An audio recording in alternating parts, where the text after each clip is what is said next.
So we've been in business for 3 full years, starting year 4, and we're going to make this video as an update. We were going to do this last year, but we were too busy making videos and content for our RV Tech membership. And while I was watching the playlist of those videos, the cats were here, and so this is appropriate. How this is going to work is I'm going through every single video inside our playlist named Running a Mobile RV Tech Business, and the order that they are listed is the order that we recorded them in, and we're going to give you an update if things have changed. So if you want to know what happened in the original video, then you need to go back and watch that after this so you know what the update is. This is going to be the last update that we make about the business and put it on our public YouTube page. We just want to let you know all this is going on behind the scenes still inside our RV Tech membership. So we're making the content for the people who really want it. This YouTube channel is for our how-to videos, and so we don't want to mix the business information on this channel. So you ready to get into it? I think we're ready, so is Raska. She's like, you haven't recorded a video in a long time. She's got built up video energy. The first video we're going to go through is him going through the NRVTA. So first off, the NRVTA was sold. So when I mentioned some of the classes that happen in there, like Lady E's special class and doing outings, that might not be going on anymore because she was married to one of the owners. So I don't think they're there anymore. She bites. Hands back. I'm sure there's things that are similar to that, but we don't know what has changed because we're not actively there. And then they added some advanced training about solar and generators to talk about that. So the solar and generator, when I went through the NRVTA, was a 1-week class, and they were making them 2-week classes. I believe solar is 2 weeks. I know for sure generator is now a 2-week class. And with that, some of the instructors have changed. So when we talk about Chris's generator class, Chris isn't there anymore. And a lot of the instructors that you see in the videos, they are not there either. So new people are teaching the material. Same material, but new teachers. And the tech locator that we talked about has turned into RV Help. It is a lot more user-friendly. They have warranty jobs going through it. And they have an app where you can actually search it well, because before you couldn't search on your phone very well. You can do it on a computer. So when we talk about the tech locator and everything, that is now RV Help, and that's what we promote on all of our videos, telling people that they can help find a tech or inspector near them by going to RV Help. And they're doing a great job by pushing out the marketing for it, so there's a lot more reach on this locator than it was on the old one. She's going to be the star of the show. Pretty soon the black and white one's going to hop up here. We stopped doing Premier pre-purchase inspections. He stopped being an inspector, so go into some of that. My schedule is full with RV Tech work. Typically, I'm 2 to 4 weeks booked on RV Tech work, with leaving room for emergencies in there for people that call at the last second. But when somebody wants an inspection, they want it right away because they're at the dealership ready to buy it and want to take it home tomorrow. And they will call, I need an inspection tomorrow. I'm like, it's not going to happen. It's going to be for a couple weeks. So I would spend a lot of time and energy talking to people on the phone when I couldn't do the inspection because they wanted it right away or they were too far away. There's tons of inspectors out there that do a great job. I would refer them out all the time. And it was just easier to not be getting those phone calls and taking time up on the phone where I can concentrate on RV Tech work and set my schedule up that way. Yeah, so it's taking down our efficiency. We still do our RV safety and maintenance inspections, and that's listed on our website under RV inspections, and that's for people who already own their RV and they want to make sure it's safe or maintained, or they're getting ready to sell it and they want everything fixed on it, and we'll go through the checklist. And that is totally different than the Premier pre-purchase inspection that we were doing before. The safety maintenance inspections could be 2 to 4 hours, range 2 hours maybe, and then if they want stuff fixed, might be 3 or 4 hours. So something you can knock out in a day, and you can also fix the stuff that's broken because it's under the RVTAA. It's underneath the technician umbrella for that. I did one of those today, actually. Fixed the person's RV after I inspected it. Plus, I took care of 2 other jobs as well. In the video, I asked if you were going through to send me videos of the ducks. You don't have to do that anymore. My ducks went to duck heaven, so we're going to move on from there. I think there's new ducks there, though. Yeah, they got new ducks, but they're not the cool ones in the video. Those ones are in duck heaven having a good time. You can do the... And the GI Bill passed, so if you have VA benefits, you can use those towards education through the NRVTA, which is great for a lot of people that are looking at a career change. They probably were a veteran at one point in life. And if you haven't used your GI Bill benefits, exhausted take advantage of it. That's awesome. And Steve takes way more than 24 continuing credit hours a year. We actually were concerned like he was going to have to do this and it'd be really hard. You take like 4 times that now? Yeah, easy. I mean, I think I can go for about 5 years without taking any more credit hours. I would still be good, but I'll just keep racking them up because I love learning new stuff and staying on top of stuff. Well, and to learn how to use some of these appliances and how systems work, you have to. You have to take the trainings. Yeah, there's new things coming out all the time, new types of air conditioners and furnaces, awning types, all that stuff is new. If you are not up on the training, you're going to be behind. Here's a little update on the small business RVer school and what people are saying about it when they purchase it. That I already took it. I know it's a great course. It has a whole bunch of information, but they're trying to learn the business stuff, plus learn the RV tech stuff, plus launch their business. They never go through the course. Like if you're going to do that, I would buy it 6 months, a year in advance, learn everything, actually go through, set up the business processes, learn about business. So then when you go to school or launch your business, you're ready. But if you're trying to do it all at the same time, you're just going to buy it. It's going to sit on the back burner and you're just going to ask your questions in a Facebook group. Yeah, you run out of time to do all of the things that you have good intentions to when you start. Yeah. Well, I was rewatching all these videos to see what I needed to update. I thought it was very funny about what our plans were because none of it happened. So in the video, we said that we planned on working this job in Michigan during the summer, and then we work a construction job in the winter and hurricane relief in the fall if a hurricane comes. And I'd be answering the phone. We thought originally we'd have 1 service call every day or every other day. Like that's what we thought in our head. So we get done with the school. We were supposed to go to the construction job in Arizona. It's a government contract. It kept getting pushed back. So we're like, okay, well, I guess we're going to launch the business here in Texas. So we did that. And then we went to Michigan. I had eye surgery. And then we started in our service area in July in Michigan. So while we're working our service area, it was about August that we started realizing that we had jobs that it wasn't a one and done. We always thought that you're going to go there, knock it out, done. All of a sudden we have to like order an awning part. You got to wait for the awning part. You're waiting for parts everywhere. You got to go back to these customers. You went there and you did one job and then you finished it and they're like, hey, can you do this and this? And so the schedule just started. It wasn't just one and done. It was starting to get stacked out there. And then a whole bunch of people said, I want on your winterization list. And we're like, oh, okay, let's make a winterization list. And when it came to the start of hurricane season, we didn't have a hurricane that year because it usually happens Labor Day. We always thought that we would just be able to change the phone message and say, like, we can't take calls, we're working a hurricane, and we could just leave overnight. No, we have jobs booked out for a couple of weeks. Like, we can't just I would have to cancel jobs and reschedule everything. And it would be just terrible. Been a mess. Yeah. So we're like, oh, you know what? I don't think we can do hurricane relief anymore. So there wasn't a hurricane, so that was fine. And we told them at that point, we can go after November. Yeah. Yeah. If a hurricane happens and you still need people. But we're like, well, that kind of stinks. We like doing hurricane relief. And then it gets to the end of October and business is not slowing down. And we realize like we're supposed to leave for the construction job November 15th. And we're working the construction job because we don't think this can be full time. And I look at Steve and I said, you know, if we go back to the construction job, it's going to be really hard to stop and start and stop and start our business constantly. I think we can do this full time.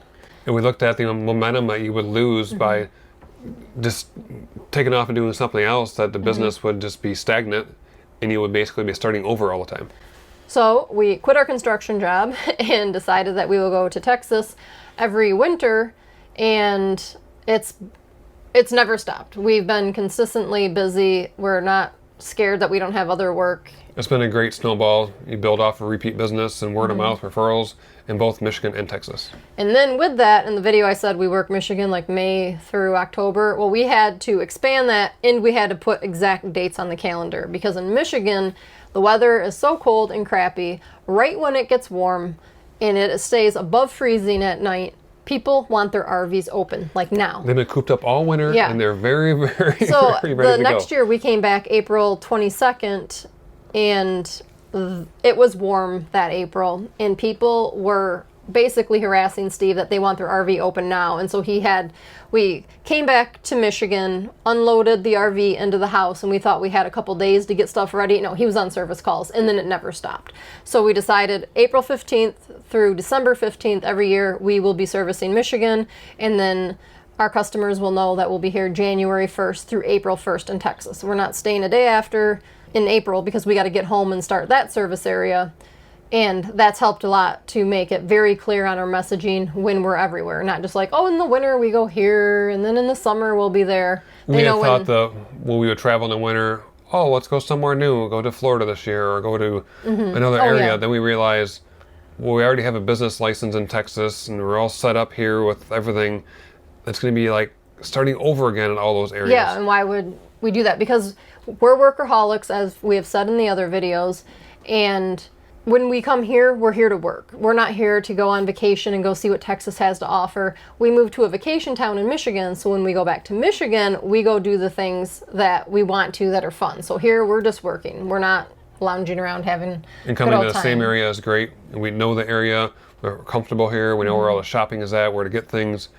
Where your layout of the land is. When somebody calls for a service call, they say I'm over here. Yeah, that's I a know big if it's one. in my area or not, or how to get there. That's and a plan big things one out. because both Yeah. service areas, when people would say, because in Michigan where we moved to, we didn't know the area, just the city that we moved to. We didn't know all the surrounding areas. So when people would call, he'd be flipping really quick, trying to figure out if they were in our service area or not before he could tell them if he could get to them or not. Yeah, I'm like, So where's it's that nice. town at? I'm not quite sure. It's nice to actually know when people call now, like the Texas names in Michigan.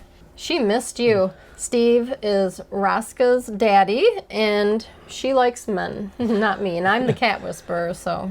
If there's activity at the kitchen table, she's there. True.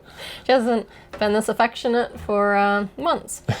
The next video we are talking about is the mobile RV tech setup, living and working from the RV. In this video, we showed how we took off the back couch and then made the... Did you just give me a high five? That was awesome on video? Oh, she's gonna bite me now. Or she's trying to bite. Well, she's trying to bite, but that was pretty cool. I got a high five from a cat. First time ever. The custom storage thing that he made. Well, since then, it was supposed to be for him to work on. It's covered with bags of food, cat cages, cat stuff. So he lost that. It was going to be a stand-up desk for a minute, too. Yes, and we removed the recliners. One recliner was peeling really bad, so we removed it and we thought the other one could stay, but it was a set and it actually all fell apart when you took one recliner away, so we just got rid of it. We thought we were going to get a different recliner, but he likes the spot available to put boxes. And I call this the deluxe mobile office because when we took out one chair, we put a massage chair, and that's great because I have a bunch of back issues, and you know, massage is great after you've been bent over working all day, so you can hop in the massage chair and the other person doesn't have to massage and take a whole bunch of time, and his fingers, you know, are scratchy. Dried and scratched. Yeah, I don't want him really touching me. So the massage chair is... That sounds bad. I know. In massage land. So the massage chair is great for that. And when we use our RV, we're just coming down here to work, or in Michigan, we would take it on a trip to go trail riding. And we're not doing the whole family thing. We're not going out grilling and having everything. So how we have it set up is working great for being a mobile office since we don't have a toy hauler. And then the plastic container in the back where we're talking about the files that he grabs when he's talking on the phone, all of those are uploaded into the files in the RV Tech membership. So if you're in the RV Tech membership and you want anything that we're talking about, they're all uploaded in there. You can tell them about Starlink. All right. So we initially planned on taking it out on all jobs for better internet service because a lot of areas we are in are rural and cell service is weak. But it was too big and clumsy and there's a lot of trees to try to set it up all the time. Didn't really work out too well. So now with having the van, I have a a cell phone booster on it, which helps in those areas that had bad service so that I can get no connection. Now I can at least get a connection in those areas, and that's worked out well. Plus, a lot of parks have Wi-Fi, or a customer's house will if you get one of those really bad dead spots, and that works. And we reduced our service area from 4 counties to 1, and so those other 3 counties were out in nowhere's land that didn't have the good service that we were packing Starlink for. And in our service area, there's only 1 campground that doesn't have service, but they have Wi-Fi, so we just purchased that when we need it. And for our A-frame sign, we did buy a smaller one, so it's easier to travel. And usually we just use it in Texas, but we do put it up once in a while. if he's at a campground working in Michigan and people are asking him a bunch of questions and asking him for his business card, he can pop the sign out, and that way they can grab a business card from it. If I'm going to a busy park on a holiday weekend, it's a long job, I'll take it because it's much easier to leave the sign out there. People can grab a card versus me having to climb down from a roof and give them a business card. And you can see who runs our household. And the binder is still your favorite way to stay organized? Oh, for sure. We use it all the time. It hasn't broke yet? No, it's got a little wear on the corners, so I use it every single day. It was nice being able to reduce the service area in the other counties because I can thin the book down. Yeah. Okay, the next video we're going to cover is my mobile RV tech setup, essential tools, and inventory carried. To start off, for extra security, this video is not always shown on the playlist. If you're watching this and you're referencing the playlist and you don't see it, I unlist it when we were in Texas, but if you're in the RV Tech membership, you can always see it in there. Since we're not traveling on really long trips where we need to get somewhere really fast, such as hurricane relief work or construction jobs, I took the fuel tank out of the truck, sold that in Texas. Oh, it was a game changer for sure. So much room you got by taking that out. I mean, it took up 2 feet of an 8-foot bed. That was 25% of the space I had in there that was used up with a fuel tank. That now traveling back and forth Michigan to Texas, we're stopping anyway for breaks. So I just stop and pick up fuel at that time frame. You pick it up? Pick it up, fuel up. So it was not an issue at all without having a fuel tank. And with the extra space that we gained, you take that smaller ladder now. So you have like the normal ladder you showed in the video, and then you have a smaller ladder. Yeah, it's with me being tall, it works with a smaller ladder, but it fits in the back of the truck, and I can put some of the heavier totes I was putting in the RV in the truck. It's easier to pack and a little bit lighter weight on the cargo capacity. That makes sense. So we sold it last year in Texas, but I didn't think when we were packing this time, and I was like, gosh, he doesn't have that many totes in here like he usually had. That's nice. Glad you got rid of that. I think I did put an extra tote in here this year when I was packing, just some lighter stuff. Not like we used to have them all over the floor when the slides came in. Yeah, in here. Yeah. Yep. Yeah, that's nice. Okay, next big one that we still get lots of questions on. I have updated this in the descriptions of the video, but if people don't go down there and read, they don't know. We canceled the Facebook subscription. So every time we talk about, oh, it's in the Facebook subscription, the subscribers group on Facebook, all that's done. And we moved it to the RV Tech membership, and you can find that information on our website under RV Education. It says memberships. So what happened with this Facebook subscription? It's like Facebook had a beta test. I should never have did it, but live and learn. And you could start a subscription, and so it would say you could let people join for 99 cents a month, $1.99, $4.99, $9.99, whatever, and you can check off what kind of content and benefits you want to provide. So I was like, this will be an easy way. I don't have to manage everything, because all these people are emailing us, asking us these huge page-long questions, and we have to put everyone somewhere. So we're like, this Facebook subscription just launched. It will be easy. I don't have to do a bunch of stuff. It automatically puts them into a Facebook group. We don't have to do it. It'll be perfect. It was until it wasn't. Facebook decided like every couple months that you have to prove your identity. And so we had to go through the verification process. Well, for 3 months, we kept doing this little cycle. And then at the end of 3 months, they're like, you can't get verified, even though it was all of our stuff. And we got verified last time. And they said, you're connected to an entity that goes against our guidelines, and you cannot be monetized anymore. And we're not paying you for the people who went into your subscribers group and is paying Facebook. You're not going to get it. And they're kicking us out of our Facebook group. So I had to cancel all that. So anything on our Facebook, where if we do a story, Facebook always says like hit the subscribe thing, and then it will go in. We change the videos to tell people do not buy this, because you're not going to get anything for it, and Facebook's just taking your money. And we put it all in our control in the Facebook membership. And with the subscribers group, I was learning very quickly that I thought, oh, I just put the files up there and the videos will be down there. They need a library that's organized to find all the stuff, so I needed a better platform. So that's what I did. I put a whole bunch of time in creating the membership, finding the softwares, paying for the softwares, and then with that comes a normal Facebook group that's private that we put everyone from the RV Tech membership and the Facebook group membership all into the Facebook group, and that's where we have all our conversations now.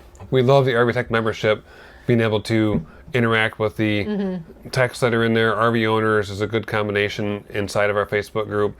They ask questions all the time, and I love to research and figure out what they need to get through that situation if I don't know it off the top of my head. And let's talk about that real quick. So we cut back a whole bunch on social media, if you have seen that. And part of the problem is society and social media is negative, and I'm done with it. I can say that. If you leave something negative, I'm not even going to ask you anything about it, just block, because if you comment on this post, the algorithm says, oh, they like this content, I'm going to show them everything else. So if you hated Steve last reel, you're going to hate him this one, and you just get all this hate. Yeah. So we're like, okay, we're not doing that. And when it comes to Steve's time, more or less, at the end of the day, say he has a half hour to get stuff done. If he goes through the comments on our public page and answers them, people will say, my refrigerator's broken, how do I fix it?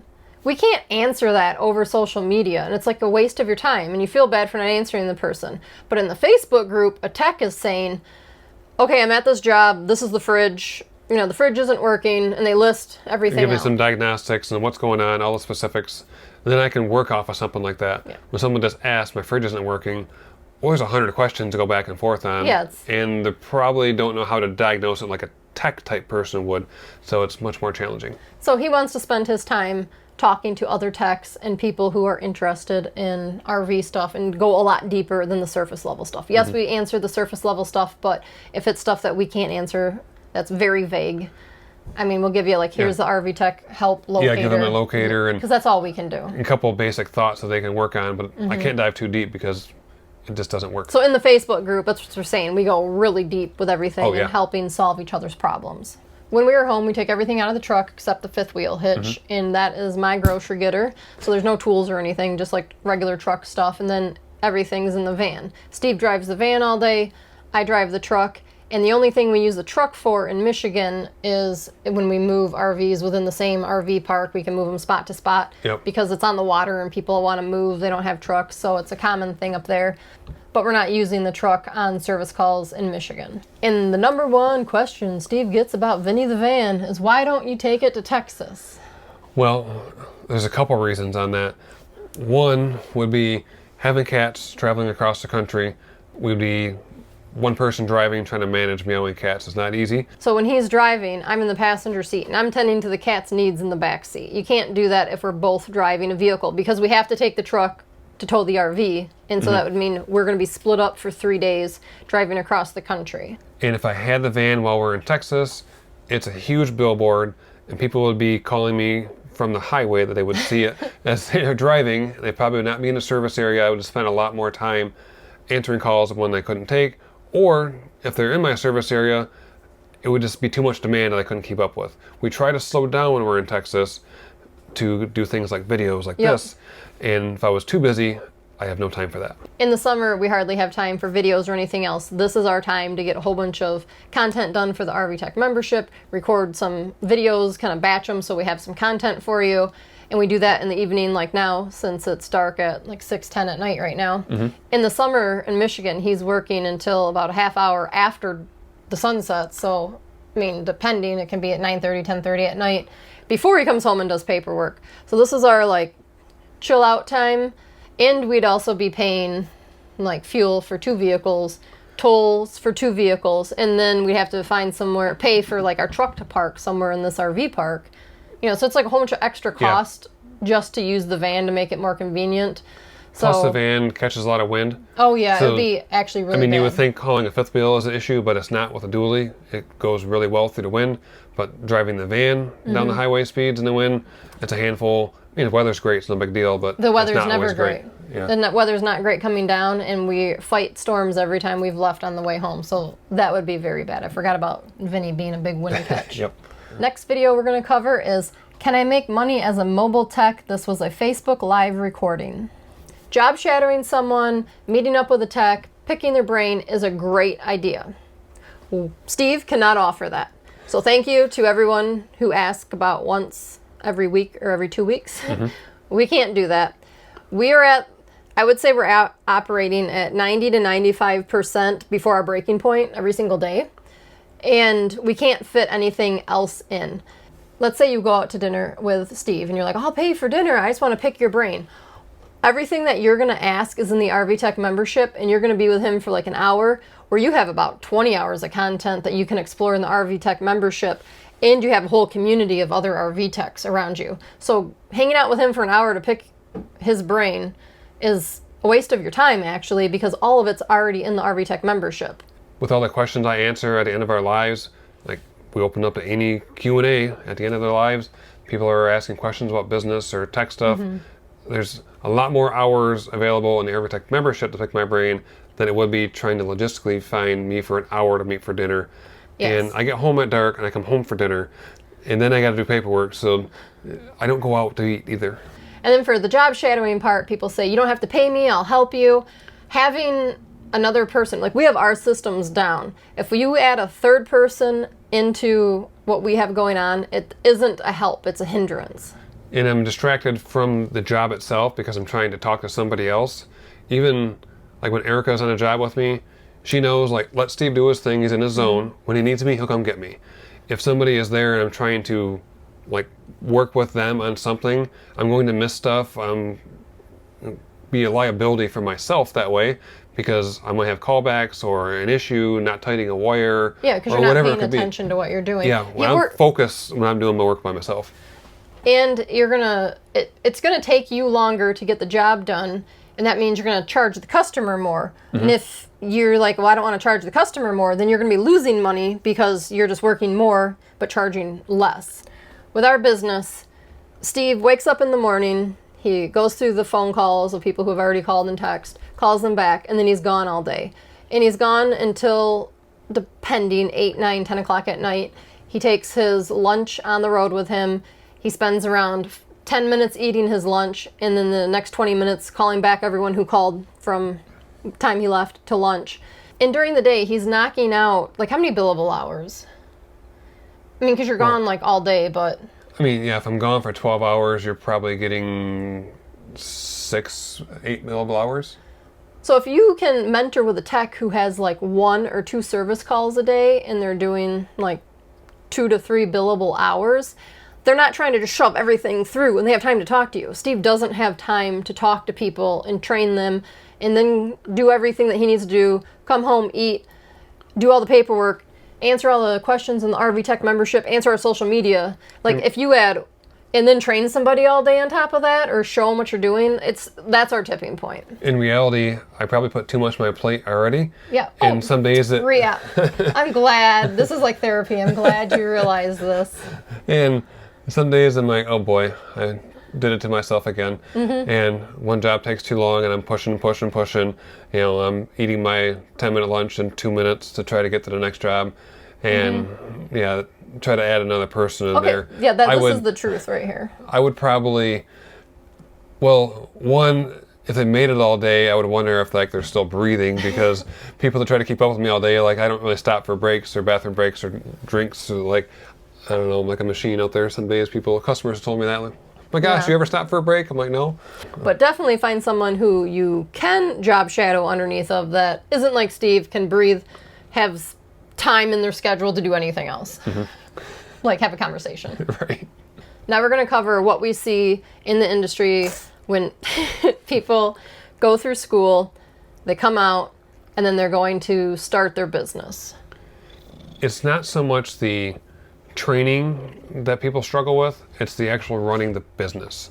There's a lot of things that go into a mobile RV tech business. You know, setting up all of your accounts, taking care of taxes, sales tax, income tax, accounting stuff, answering the phone, and learning new things, plus taking care of jobs and service calls and ordering parts and all those things into it. And people struggle with all of the business end, trying to manage everything. They fall behind on something, and then, you know, they're stressing out because they didn't update their website or their online presence is out of date. Then they're not answering the phone or calling people back because they just don't know where to go. They're not organized throughout the process. So some people, like when we were talking about how we knew we'd be good for this because I'm marketing a business, he's the fixer, we knew we'd be good at this. But when he went to the school to learn how everything was put together so he could fix it very quick on site. So if you go to a school and it's your first time even being in an RV and then learning all the different systems, you're gonna be really overwhelmed, and that alone is a whole bunch for you to learn. And now you're gonna throw operating the whole business on top of that. I don't know what the percentage is, but there's a good amount of people who would benefit if they went and worked at an RV dealership for a year or two, got all the basics, how to fix things in the RV, was mentoring underneath of someone who already worked there, and learn all that before you try to go out on your own. You'd be a lot more successful if you would go this route instead of trying to launch your business right out of the school. Yeah, not everybody is fit for just taking off and running the same way. Like if you're watching our business and our operation, you're like, oh, I want to be like Steve and Erica. You know, our personalities are different than everybody else out there, so our situation doesn't match what yours could be. Some people are, some people are not. You just need to recognize where you're at, and going to a dealership and learning, there's no shame in that. Yeah. That's actually a great experience. You'll probably learn more. You probably would know more than I would after that, because all the knowledge you would learn from one of those dealerships. And you can make a connection if that dealership's in your hometown and they don't have a mobile RV tech and you work there, you know everybody, and then they could pass leads and you guys can pass leads back and forth. It's a lot more people would benefit if they went that route than trying to start the business and then just burn out. Next is warranties. During all the videos, I was kind of boo-hooing on warranties. And yes, appliance warranties are a pain in the butt, but Steve is the master at warranty work right now. We actually just added a page to our website. We have a training in the RV Tech membership about warranties. We're in Texas right now. About a third of my jobs are warranty work. Yes. So if it sounded like we hated warranties in the other videos, he is the warranty king now. And you will hate warranties at first when you start with them, because they're a whole different animal to try to take on. The paperwork and the process to go through those is challenging. Once you understand the process and you're efficient at it and you have something set up, it works.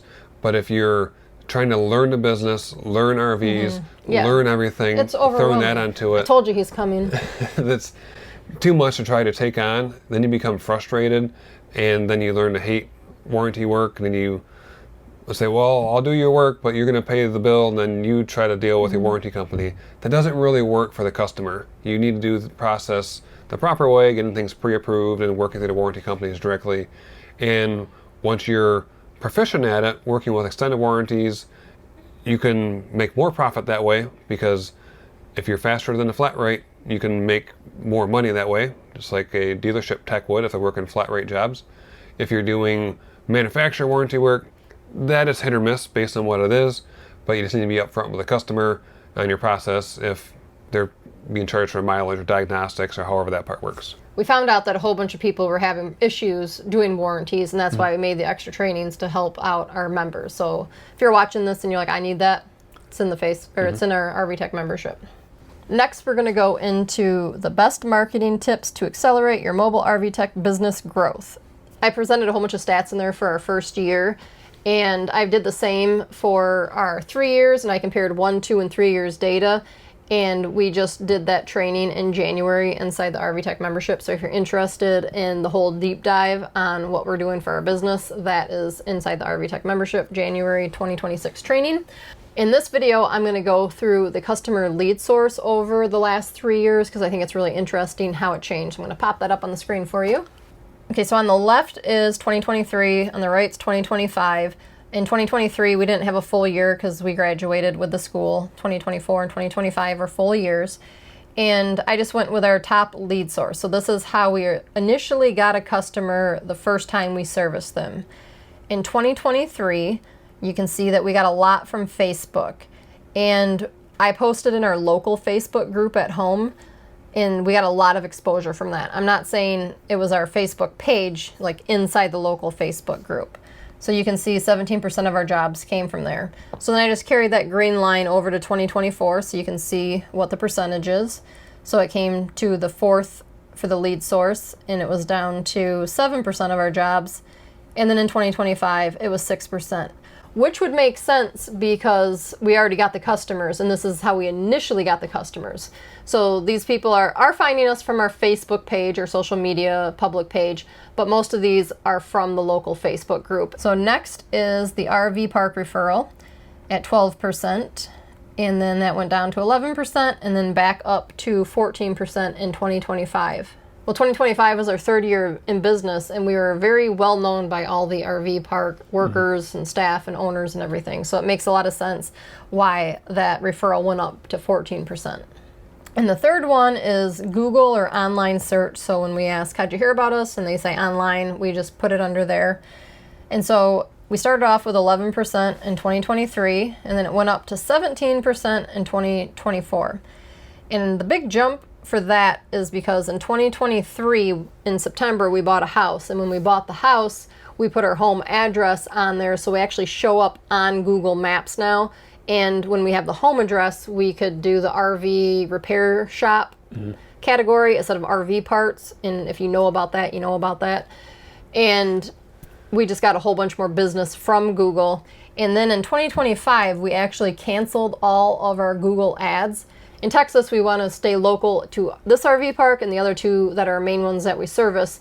So we're very close to home. We don't have to go out in the traffic. We don't have to go out on the tollways, and we don't have to go out in rush hour or get stuck out there. All the jobs coming from the RV park, they see us, or the RV park office is handing out our card. They're not getting us from Google ads. Google ads is bringing us outside the RV park. So we canceled Texas. We were still doing Michigan. But then we reduced our service area to one county, but our Google ads, even though it said we only did that one county, we realized we're pushing us out past that county, so we kept getting a bunch of phone calls for people we couldn't service. So once I got rid of the Google ads and stopped them for Michigan, a whole bunch of those calls stopped too, which helped make us more efficient because we're not wasting our time talking to people that we can't service. And we could focus on our main service area and not drive an hour away. I know a lot of people when we started the business wanted to know how we got our leads, so I thought this would be a good update for you. And if you want to take a screenshot and then look at it longer, you can do that. I do want to clarify word of mouth because it kind of changed a little bit. It's not just someone saying, Bill recommended me, like that's word of mouth. Now in our service area in Michigan, people see us from the Facebook group, the van driving around at the little leagues, like for our banners. And so when we say, where'd you see us? They just say, I see you everywhere. So I just mark those as word of mouth referral instead of I see everywhere as a referral source. Now we're going to cover things that we have stopped. It kind of sounds bad at first, but it's not, and Steve will explain what we do.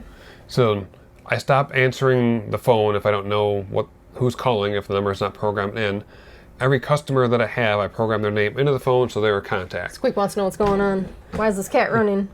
And a lot of current customers, they will just text that they have an issue. So whether I would call them to go over it, or they would say, hey, I found a leak or a plug is not working, just go ahead and fix it, put me on your schedule, and we'll communicate that way. A lot of your customers just text you when they want work done. And they'll text a picture, this is broken, put me on the schedule.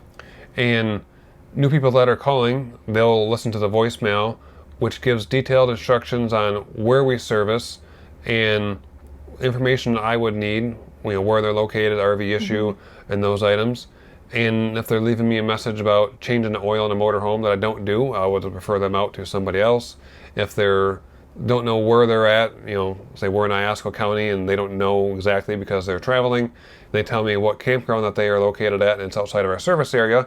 I have a text message, I'll respond back to them right away, and I get to the phone, say, hey, you're outside my service area, can't help you, but here's a list of people that we know. Talking really fast. You tend to do that on these videos. I do.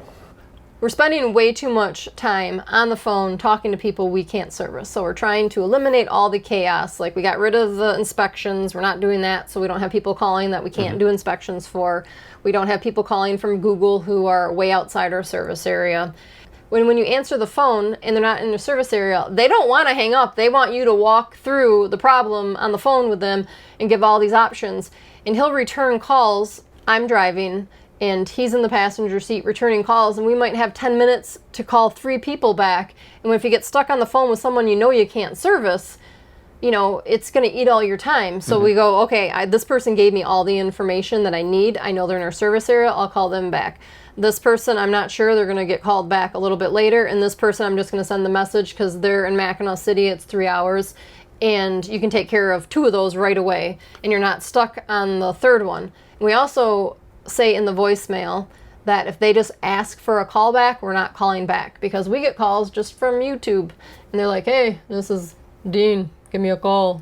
We don't have time for that. So if they don't give specifics in the voicemail, we don't call them back. But we do call everybody back who is a real customer, or we text them with the information to RV Help and let them know that they are not in our service area. And they appreciate that because they're still getting an answer that we can't help them, but we're not stuck on the phone. Yeah, sometimes they just don't know who else to call. So if I send them the resources or a list of people that they have for options, and then they can call somebody to get help. In reality, I don't have time to be by the phone and answering people because I'm on jobs or I'm doing something else. So it's easier when I take time after a job to, all right, I'm gonna look at the phone or call back people that have left messages or respond to them. That's when I do that when I'm ready. In between service calls, yep. I kind of want to paint a mental picture of our situation. At this point, he's served well over 1,000 customers. We have 1,000 people programmed into our phone, and over 50%, it's almost 60% of our jobs are repeat customers. So 60% of those people are just texting us basically, or we have them programmed in and they know that Steve's going to call them back. It's not like we're losing a bunch of work because we're not answering the phone right when someone calls and they're going to call another tech. Like, that's not our situation. It might be your situation. Like, we are backlogged with work and it's kind of like, great, they found somebody else. But 60% of those people know that he's going to call them back. It's the other 40% that has to wait a couple hours or they get the text. And sometimes it's only a few minutes by the time they left a message and I finished the job and got into the van or the truck and call them back. Okay, here's a couple quick updates. I had to turn off the ability for people to message us on our social media and comment on our stories because we just can't keep up with all the comments everywhere on all the social media. So it was just easier to turn it off. And then the monthly email we talked about is now a weekly email. There's a whole bunch more to it. So every week on Tuesday, I go through all the jobs that were on the schedule for the week prior, and I send people an invite if they want to get on the email list that we are inside our customers' inbox every week teaching them something, and Steve is top of mind. But that's not actually why we did it, but it was like, well, it worked out. Yeah. I have all this great information. Why don't we invite our customers to the list instead of just everyone else that we don't service? We also stopped doing the job report I mentioned in a couple of these videos, and I said go to the schedule page. You can see it. There's a link. We took that out. We did them for about a year, and you can explain what it is. It was a detailed report about all the things I did on their job. So all the things I fixed, took pictures, made notes, sent it out to them. It took a lot of time to do those at the end of the day. And it helped launch the business and get you massive credibility. Yeah, it built great credibility, especially to customers that were never at their RV, so I would send them the notes and report afterwards. Now I only do that for jobs that are like big insurance or warranty jobs, or the customer requests that for their maintenance records, and I will put that together and send it out for them. But it was not doing those. I mean, I was up till 2 a.m. trying to do job reports. And remember, you said he put too much on his plate, so he had too much work, and then he had to do the job report for everything. But if you are a new tech starting out and you do a follow-up job report, it gives you massive credibility that you know what you're doing and you're not a scammer, because that's something he had to overcome, and it worked. Oh, yeah, but we couldn't keep it up. Next, we're going to hop into the mobile tech marketing business frequently asked questions, which was a Facebook Live recording. We talk about you burning through notebooks. You stop burning through notebooks as much. Can you break out your phone call cheat sheet? This is in the files inside the Facebook membership, and so I have the sheet, and it tells you, it gives you the blanks to fill in. First name, last name, their phone number, email, site, all the stuff to make sure we weren't forgetting it.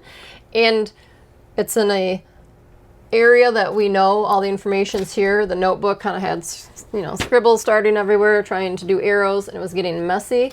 So we print these, and this has been organization game saver. Oh, for sure. If I have one of those days that I have a sheet or two filled up, and I can see on here who has not been done, like when I finished it, put them in the computer, I just cross them off. And there's only so much space on here, but if you get one of those jobs that needs a lot of notes, I just flip it over and put over on the front so I know where there's more notes. So if you're in the membership, go through the files and definitely grab that, because that was a big help. We've made a couple House Call Pro Company Cam videos. Those are the softwares we use to run our business. We've talked about them throughout many videos, and we might have said there was a workaround or this is what we did. They keep making tons of great improvements and updates. So some of that stuff, they fixed it all, and it all works. and we don't have to do a workaround. I'm not going to make another video showing how that works, but I do have a video that's unlisted that I send to people. So if you are interested in that, you can message us. And a quick note, I said I don't do the reports anymore, but I still use company cam in every job, take tons and tons of pictures for reference and future reference and proof the work that I did, just in case something ever came up. And we do it for our inspections and the winterizations. We use a checklist through company cam. We changed the name of our YouTube channel. It was Radar Road Warriors. And since that was us traveling, doing stuff, since we're not traveling and we're just working, and it's confusing with the business name and that name, so I changed our YouTube name to Mobile RV Tech Services, Radar Road Warriors in parentheses, so you know it's the same thing if you're watching it. But a lot of our accounts too, like we started our Amazon account and was Radar Road Warriors, and you can't change that. So if you ever see Radar Road Warriors, that is us. But if you see Mobile RV Tech Services, that's us too. You see Twisted Toolbox, that's us too. And we do have a training on SEO for the website. So I was talking about how Houston area, I fixed the SEO on our website, and now I come up when we're in the Houston area, like our website actually comes up. So if you manage your website and you have access to change everything and you understand that, there is a training on how to do SEO on your website for the basic stuff to help your website pages come up on Google. So that is a wrap of this entire playlist. This video is going to come underneath everything that we just talked about. Anything new that we talk about will be underneath of that. But we said this is going to be the last update. We didn't go away. We are helping a whole bunch of people. We have around 64 techs in our membership. When we started the membership, I thought like 10 people were going to join. And then they just kept joining and joining and joining. And I was like, I am so glad I have somewhere to put all this information and all these people where they can just get the resources and they don't have to ask us individually for, you know, all of the stuff like they were. Yeah, I love the membership. And when I was going through the videos, I was laughing because so much of the stuff, the questions that we get now are not the ones that we were answering then, and that's all that we got. So I was like, it worked because they're watching everything in those recordings that we did, and their questions are answered, so they don't have to ask us the basic ones. Now they're asking us like really detailed ones, you know, about business or how do you fix something. Yeah, they join the membership and they dive deep into all the videos and looking at all the files. They come up for a breath of air and you're like, I have one more question. No, so thanks for watching. I know this video isn't going to get a whole bunch of views. I'm not going to put a whole bunch of editing into it, but I wanted to make sure that we gave you guys the update and wrap up all of this stuff, because some of you that go through each of these videos, and then you'll say, you know, you said in this video, but then later you said in that video, and I was like, man, a lot of things have changed, so we need to make this video. So thanks for watching. We'll see you over in the RV Tech membership.